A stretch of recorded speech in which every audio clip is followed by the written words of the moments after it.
Skill gem quality got a major change with Path of Exile Affliction. The baseline effects of quality are far more potent, and it's an exciting time in Path of Exile as a result.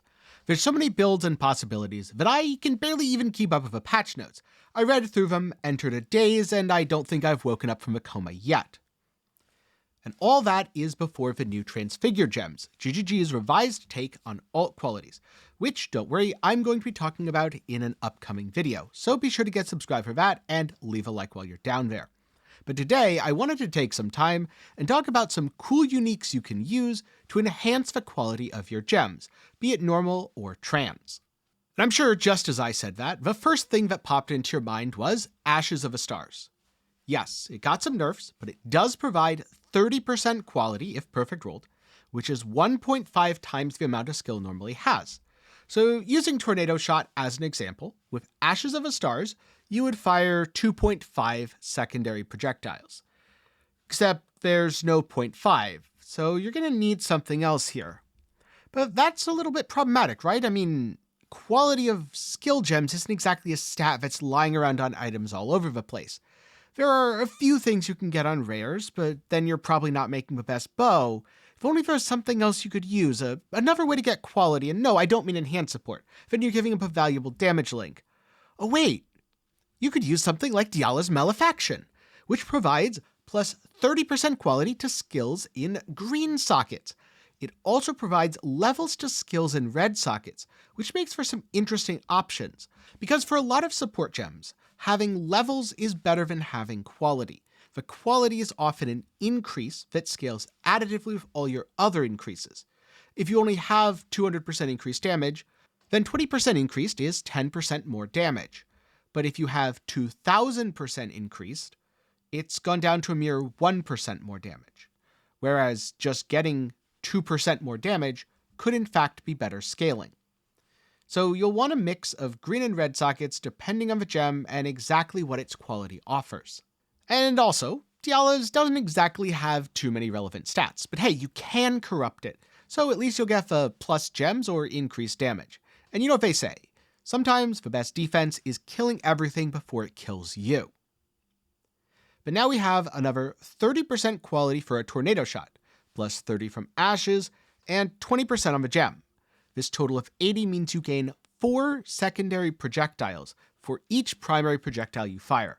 The screen has never been covered in so much Tornado Shot, and the servers are probably crying. But here's a more interesting example. Cyclone. Normally, that's the zoomy movement skill that allows you to deal damage while moving, trigger everything, and oh yeah, slows you down, so maybe it isn't actually a zoomy movement skill, because it has an innate 30% move speed penalty.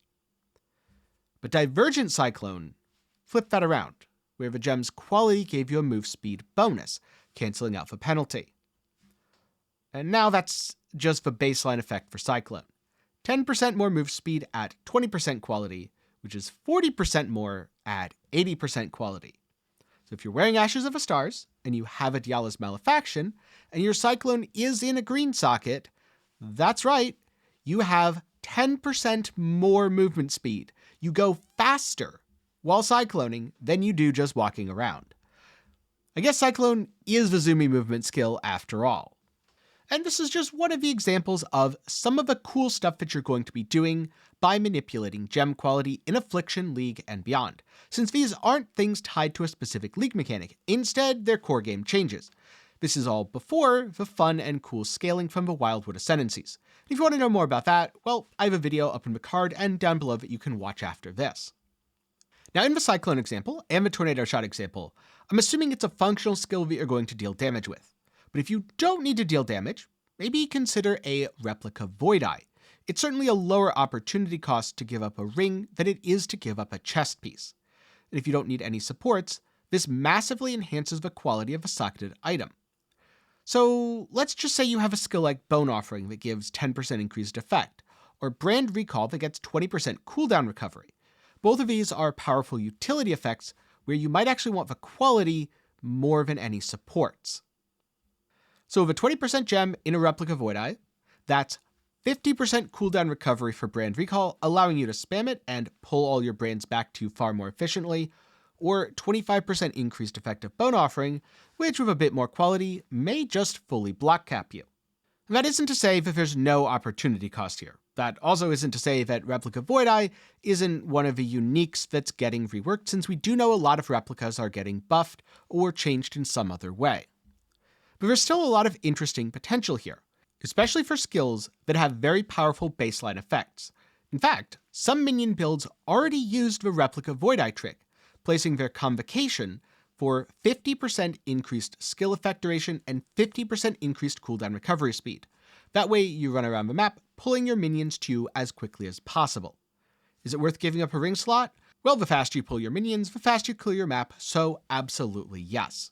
And this is going to happen for a lot more skills, including those focused on utility or quality of life.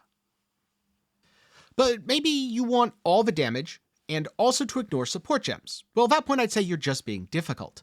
But okay, if damage is your goal, consider Crest of Desire. This provides a massive 50% quality, guaranteed double damage, and up to 8 levels on the socketed gem. But it only has one socket, so you can kiss those supports goodbye. If you're a fan of Herald of Thunder auto bombers, then this might be a familiar item for you. And by the way, Herald of Thunder's quality is trigger frequency. So at least from my understanding of that build, as someone who doesn't really like that playstyle and hasn't played it in... oh god, when did Storm Secret come out? Yeah, since then? It's looking like it got some major buffs. And this is just a taste of some of the cool stuff that you can do with unique items that enhance quality now that gem quality has changed. And so this raises an interesting question. What are some of the coolest applications for Ashes of the Stars, Dialis Malua, Replica Void Eye, assuming it doesn't get reworked, and Crest of Desire, and how can you use them to increase the base quality effects of skills? Leave some of your thoughts down in the comments below. Now, as a special bonus, there's one other item that isn't a unique that I did want to talk about quickly, because it's been getting a lot of attention, the Micro Distillery Belt. Since Exiles are theorizing that you can use it to gain powerful effects out of your tinctures with little to no downside. But if you want to know more about that, you're going to have to go watch Crouching Tuna's video, which I'm going to try to remember to leave up in the card and down below, but in case I forget, you can find it over on his channel.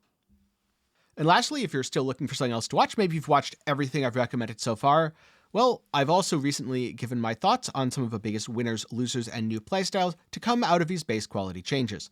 So you can check that out up in the card down below, or if you prefer reading, maybe read up on all the things changing in Path of Exile Affliction League over at Maxwell GG. With that said, a special thanks to my patrons and channel members for the continued support. Because the YouTube algorithm is up and down. Sometimes I get a lot of views, sometimes I don't get very many views, and sometimes I put a whole lot of work into a video that almost no one watches, like my thoughts on Riker's interview with Chris and Jonathan, a video I was very proud of that ultimately didn't end up getting many views and thus didn't pay very well, at least from the YouTube side. So it really helps to have the support over on Patreon or through channel memberships. Link to that's down below, and if you're curious, I'll also leave the interview video since I was really happy with how it came out. With that said, thanks again for watching, I hope you learned something. Let me know some of your cool skill and unique item combos, and I'll see you again sometime soon.